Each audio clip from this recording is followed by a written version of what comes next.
Meus equilibrados, olha o que o ministro Flávio Dino disse a respeito da interpretação bíblica sobre o que é família tradicional. Aqueles que propugnam a existência de um único modelo de, abre aspas, família tradicional, bastaria uma leitura atenta das Sagradas Escrituras para identificar o quão desconforme é esse raciocínio com a realidade. Então, beleza. Ele disse que se nós lermos a Bíblia com raciocínio, com calma, fazendo uma hermenêutica, uma exegese bíblica, a gente vai entender o que realmente é uma família. Uma figura icônica da Bíblia, Moisés, era filho adotivo. E qual o problema da adoção? O que tem de demais? Uma família tradicional tem filhos adotados?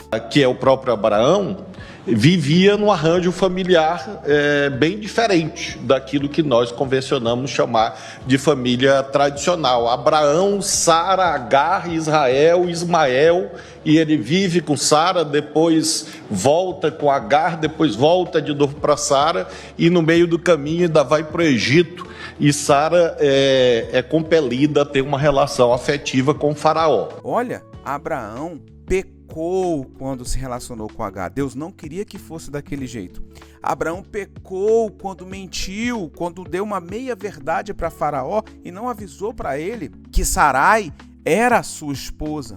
O ministro aqui está dizendo que ali era uma estrutura familiar construída, sólida. Não, aquilo foi um baita problema, foi um baita pecado de Abraão. Nos dias de hoje, pessoal, nos tempos atuais, a gente vê conflitos e guerras acontecendo entre nações graças às consequências deste pecado de Abraão. Abraão foi um homem de Deus, pai da fé, um exemplo para todos nós, mas perfeito só foi Jesus. E nesse exemplo de estrutura familiar, Abraão pecou. Essa relação de Agar, a própria questão do faraó, não é um exemplo de estrutura familiar que a gente tem que replicar. Pelo contrário, a Bíblia diz que ele pecou. A Bíblia diz que Deus teve que intervir com pragas no Egito, pesando contra Faraó por causa da consequência negativa que Abraão teve. Então, ministro, por favor, faça uma leitura mais atenta às Escrituras para poder, num voto, dar um exemplo correto.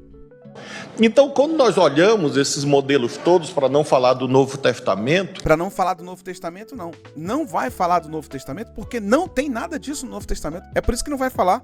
Do jeito que ele disse aqui, dá a impressão que existem vários exemplos que poderiam contribuir na retórica dele. Não tem nada para se falar de alguma coisa fora dos preceitos e dos conceitos da família tradicional. Bem, eu fico pensando, se estão interpretando a Bíblia assim, como é que será que estão interpretando a nossa Constituição?